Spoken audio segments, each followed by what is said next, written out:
Good morning, everyone. It's good to see you, even if I can't see your faces. Today, we're going to have a continuation of the subject of justice.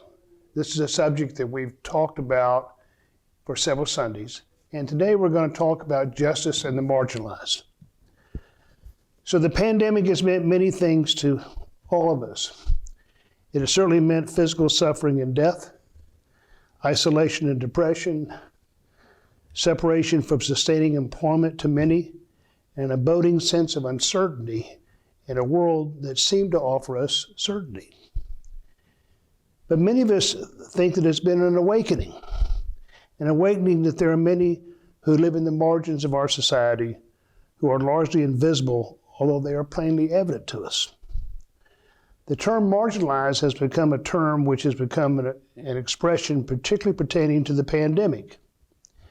Marginalization, also called social marginalization, occurs when a person or group of people are less able to do things or access basic services or opportunities.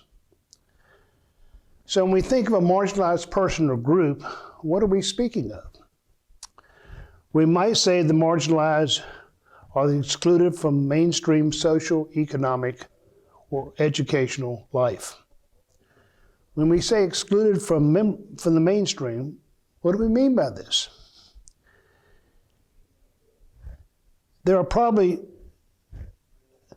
not the people we see at work, not the people we see at play, not the people we see at grocery stores or the usual places we frequent. They can include but not be limited to the poor, the uneducated, the disabled, the elderly, or the immigrant or the refugee. Many times the marginalized are found in ethnic communities that are more clearly invisible to many of us.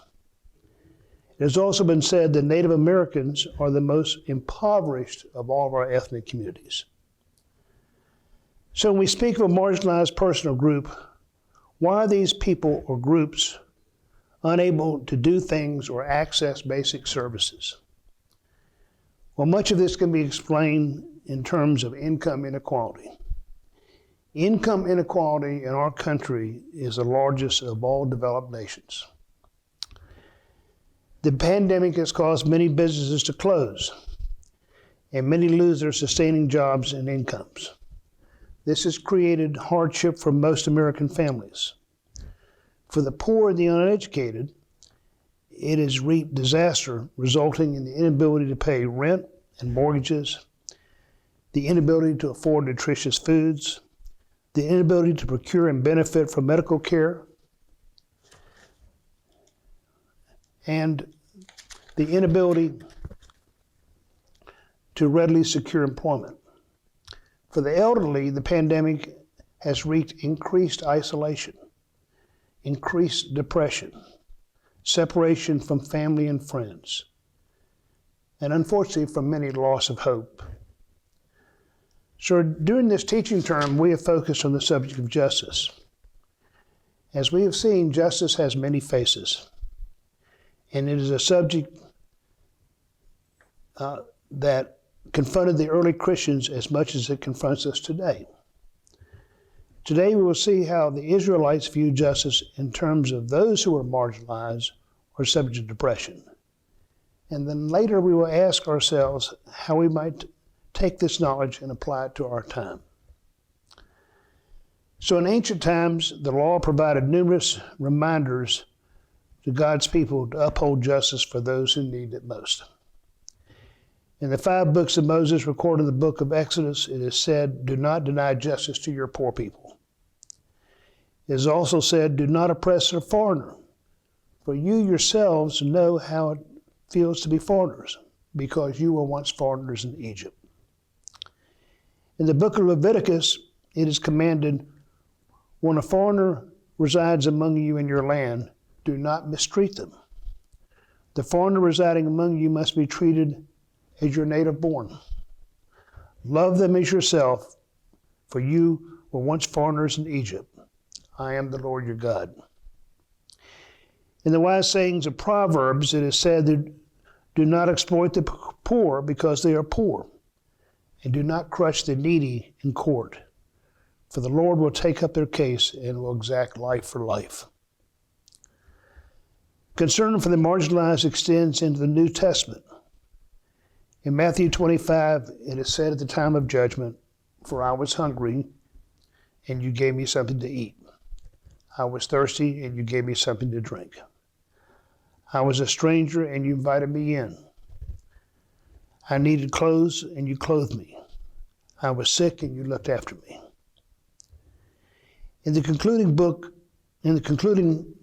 provisions of the book of Hebrews, it is said, "Do not forget to show hospitality to strangers, for by so doing, some people have shown hospitality to angels without even knowing it."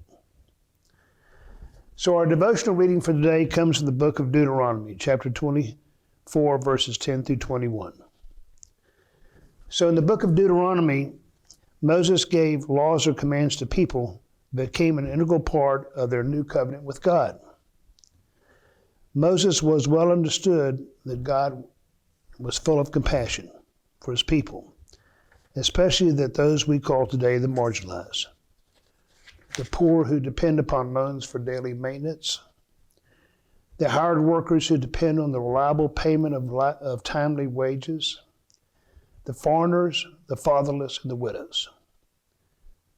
Much the same classifications of the marginalized that we find today in 2022. In the case of borrowers, the law upheld the dignity of the poor, who were dependent upon loans for their maintenance.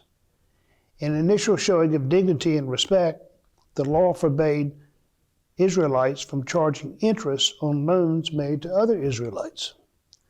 However, lenders were permitted to receive collateral or pledges for their loans. But the law upheld the dignity of the borrower when it instructed the lender, "Stay outside and let the neighbor whom you have made the loan bring the pledge out to you." In the case of hired workers, there's a caution because of their needy status. Do not take advantage of a hired worker who is poor and needy.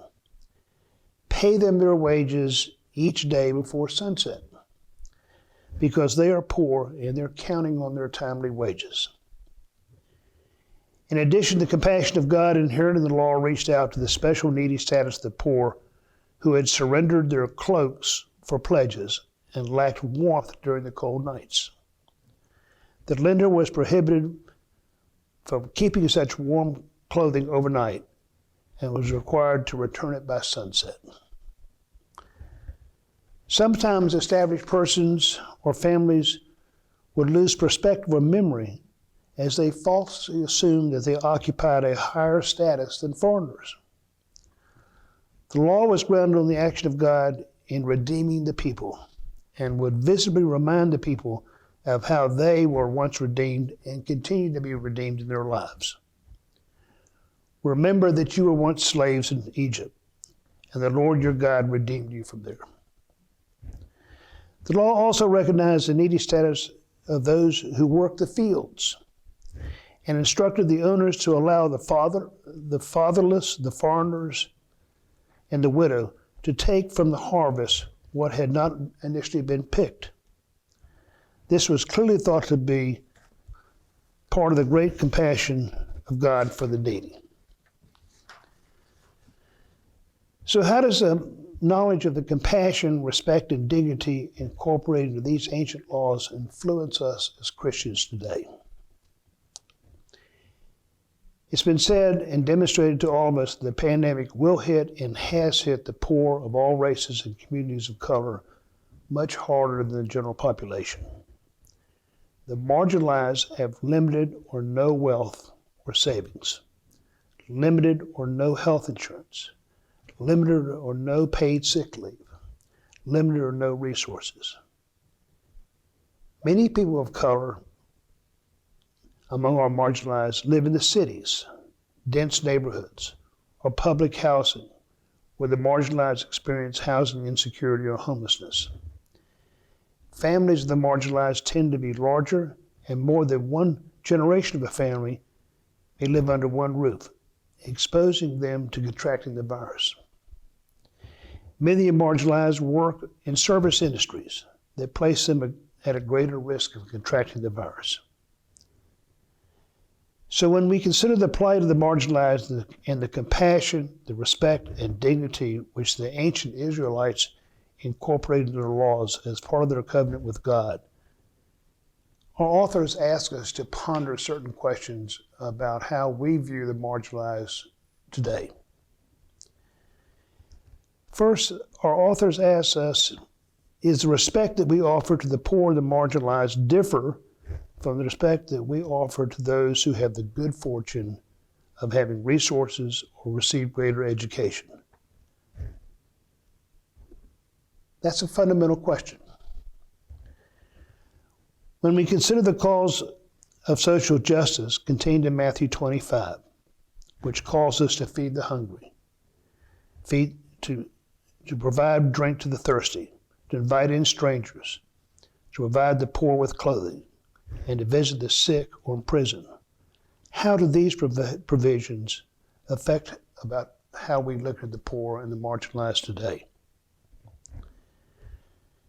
Second, when we consider the needy status of the poor and the marginalized, are we extending the compassion of God to the needy and the marginalized in our actions today? What do we think would be missed if we discontinued that support? Or we materially decrease that support? How would it affect the poor and the marginalized? So third, what do we remember of the compassion of God in our lives or in the lives of our family? Do we recall the presence of God reaching out to our grandparents or our great-parents or our great-grandparents as they endured the pandemic of 1918, the Great Depression, World War I, World War II? During those times, God was with our families, the same way that God is with us today. So do we draw upon the memory of the compassion and grace of God in our lives and the lives of our families as we think about the marginalized in our community? Do we think about how fortunate we have been? Do we think about how God has extended His grace to us? So what new or different help can we offer as a congregation to the vulnerable people of Gastonia? What role can each of us play in starting those outreaches of compassion? Those are great questions, questions that we're pondering today. So as we ponder all these questions, perhaps we can recall the story in the book of Matthew, where a Pharisee expert in the law asked Jesus, "Teacher, what is the greatest commandment in the law?" Jesus did not hesitate. He simply replied, "Love the Lord your God with all your heart and with all your soul and with all your mind. This is the first and greatest commandment. And the second is like unto it. Love your neighbor as yourself." Let us pray. Gracious God, let us always be mindful of the compassion, respect, and dignity accorded to the poor and the marginalized by Moses and the Israelite people, as we think about our own relations with the poor and the marginalized. Help us to visualize and practice a living compassion to those who are in need of our help, so that we may live out in our time a deep and abiding love for our neighbor. Thank you for being with us this morning.